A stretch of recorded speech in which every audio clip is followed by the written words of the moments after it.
আপনার ভিতর যে জিনিস আছে সেগুলো নিয়ে যদি আপনি সন্তুষ্ট না থাকেন, তাহলে আপনি সংসার জীবনে কখনো সুখী হতে পারবেন না। আমি কচু রান্না করব, আর কচু এই যে কাটছি, আর রান্না করব। কিভাবে রান্না করব সেটা আপনাদের দেখাবো। মানে রান্না তো না, ভাজি করব। আমি এখানে তেল দিব, একটু কালো জিরে গুঁড়া দেবো, লবণ হলুদ আর কাঁচামরিচ, আর কিছুই দিব না। এইভাবে আমার কচুটা আমি সেই আলু ভাজির মতো করে ভেজে নেব, আর আপনাদের সঙ্গে একটু গল্প করব।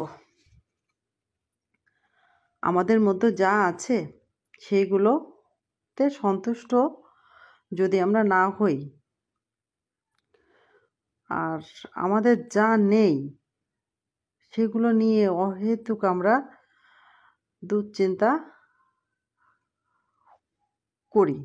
কারণ দুশ্চিন্তা করি মানে আমাদের যে জিনিসগুলো আছে, দেখা যাচ্ছে কি আমাদের অনেক অনেক জিনিস আছে, তারপরেও মনে হয় কি আমাদের কি নেই। কোনো কারো যদি দেখি যে ওই ভাবিটা এই জিনিসটা কিনছে, এটা আমার লাগবে, হ্যাঁ, এই যে আমরা মনের ভিতর যে দুশ্চিন্তাগুলো করতে থাকি, যে এতে কি আমাদের জন্য ভালো হয়? না হওয়ার কারণটাই বেশি হয়, ভালো হই না আমরা। কারণ আমাদের কাছে এরকম হলে সুখ কখনো ধরা দিবে না। কারণ আমরা তো একটা টেনশনের মধ্যে থাকি যে ওই ভাবিটার এই জিনিসটা আছে, আমার নেই, আমি কিনবো। আবার দেখেন আমার কিন্তু অনেক কিছু আছে, হ্যাঁ, তারপরও আমাদের ভিতর এই জিনিসগুলো কাজ করে।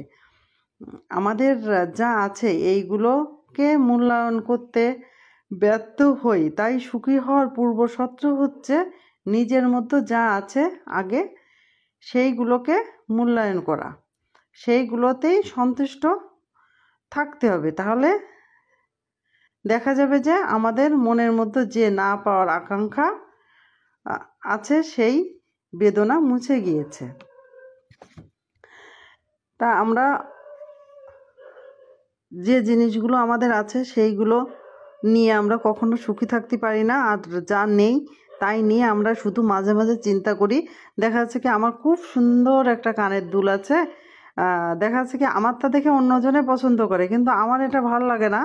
দেখা যাচ্ছে অন্যভাবে একটা কি বানিয়েছে, ওইটা হলে আমার মনে হয় ভালো হতো, ওটাই আমার লাগবে। হ্যাঁ, এই যে আমরা বাসায় আমাদের স্বামীদের কানের কাছে বলি আমার এটা লাগবে, এ করবে, ও লাগবে, হ্যাঁ, এগুলো করলে তো আমাদের সংসারের সুখটা হারিয়ে যাবে, সংসারে তো আর কখনো সুখ আসবে না। তা আমাদের উচিত নিজেদের যা আছে এগুলো নিয়ে সন্তুষ্ট থাকা, ভালো থাকা।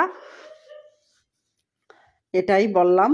তাহলে ভালো থাকেন সবাই। সামান্য অল্পতেই শেষ করি। নমস্কার।